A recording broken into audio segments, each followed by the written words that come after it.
Todos sabéis, me imagino, quién era don Miguel de Cervantes. Vamos a leer una pequeña adaptación de su obra, podríamos decir, inmortal obra, Don Quijote de la Mancha. La adaptación se titula Érase una vez Don Quijote.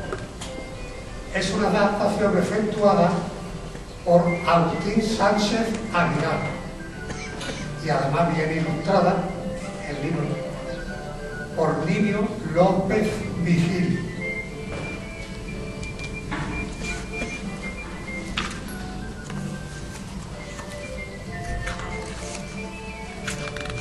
Comenzamos. Temblad, gigantes del mundo. Seguro que habéis oído hablar de Don Quijote.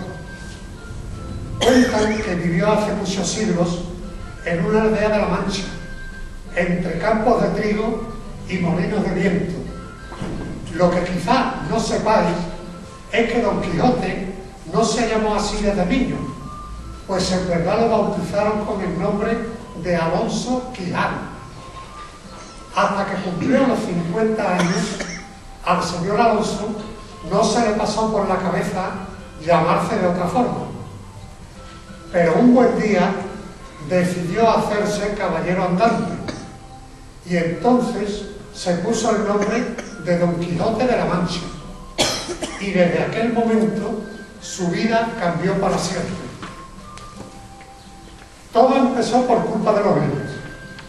Al señor Alonso le encantaba leer, le gustaban los poemas de amor y las novelas de pastores, las historias de viaje y los versos de moros y cristianos. Pero lo que le volvía loco de verdad eran los libros de caballería. Hoy ya nadie los lee, pero en la época de don Alonso la gente los adoraba. Los libros de caballerías contaban las aventuras de unos tipos la mar de valientes, que se hacían llamar caballeros andantes. Iban por los caminos a caballo, con una lanza en la mano, una espada colgada del cinto y un escudo apretado contra el pecho. Buscaban malvados a los que derrotar y huérfanos y viudas a los que defender. Dormían en el bosque bajo un manto de estrellas y soñaban con hermosas princesas a las que habían jurado amor eterno.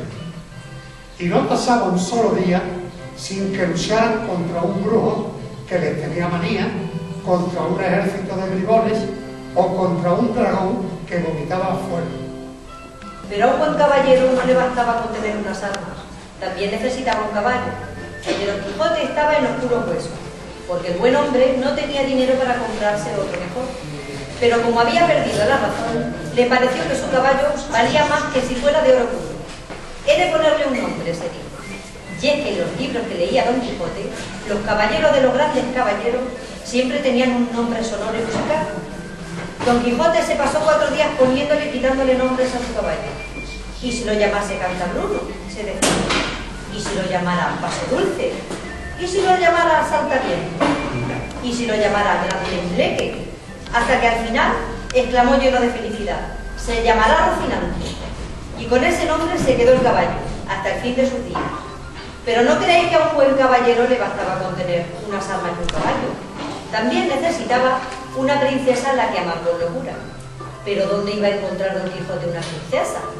En La Mancha había mulos, molinos, caminos, encinas, cochinos y otros cientos de cosas. Pero nunca en la vida se había visto una sola princesa. Todas las mujeres de aquellas tierras eran sencillas labradoras, que trabajaban el campo desde el amanecer hasta la noche. Así que, ¿quién podría ser la amada de Don Quijote? El buen hombre se pasó varios días pensando sin parar, hasta que piensa que te piensa, se acordó de Aldonza Lorenzo.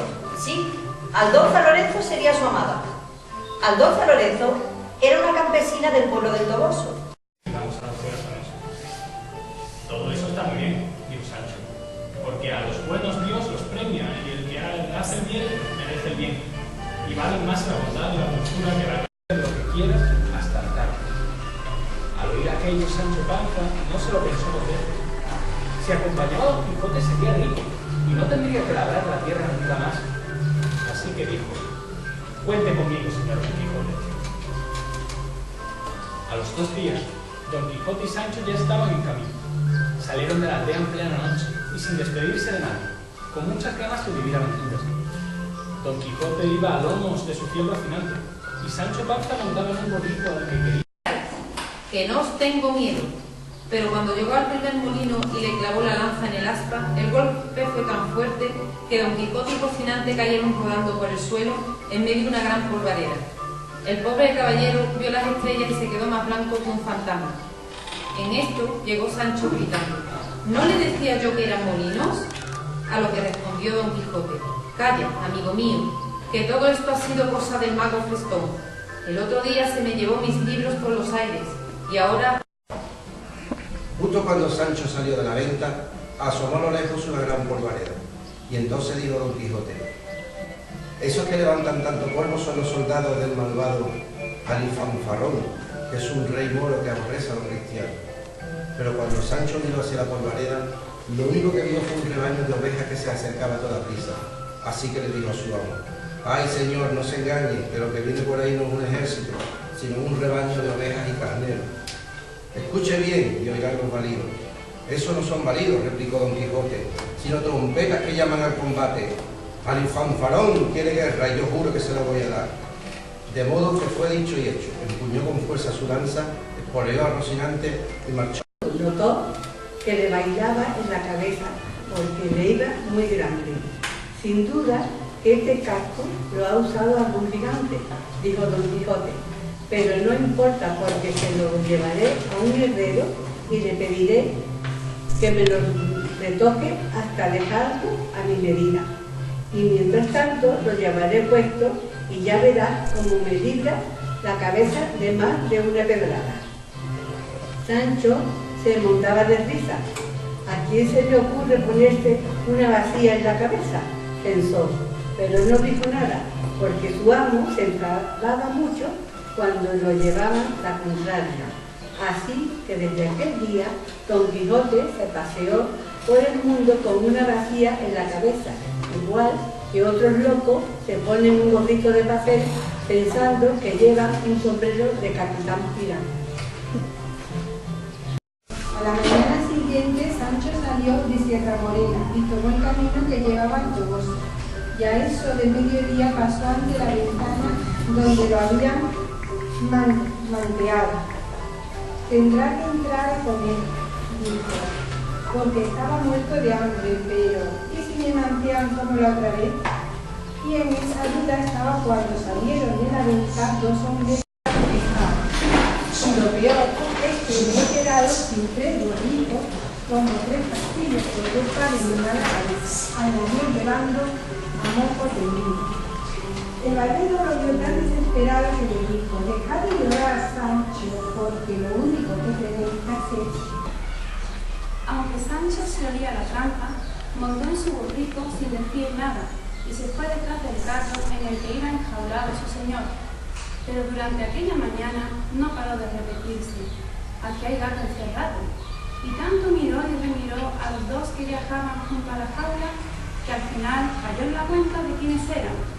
Así que se acercó a Don Quijote y le dijo muy bajito: ¿sabes que he descubierto, señor? Que estos 2 que llevan las máscaras no son diablos del infierno, sino el cura y el barbero de nuestra aldea. Y lo que quieren es llevarnos a casa porque les da envidia que nos hayamos hecho tan famosos con nuestras aventuras.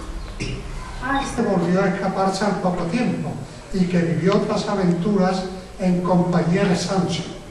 Peleó cuerpo a cuerpo con un león, voló por los aires sobre un caballo con alas y vio el mar por vez primera en las playas de Barcelona. Seguro que algún día leeréis todas esas aventuras que están narradas con todo detalle en el libro más divertido y hermoso que se haya escrito nunca. Pero, mientras tanto, podéis contarle esta historia a quien queráis, pues os juro por el borrico de Sancho que os lo he explicado todo tal y como pasó. Así que con esto se acaba mi cuento, que poquito a poco se lo lleva el tiempo.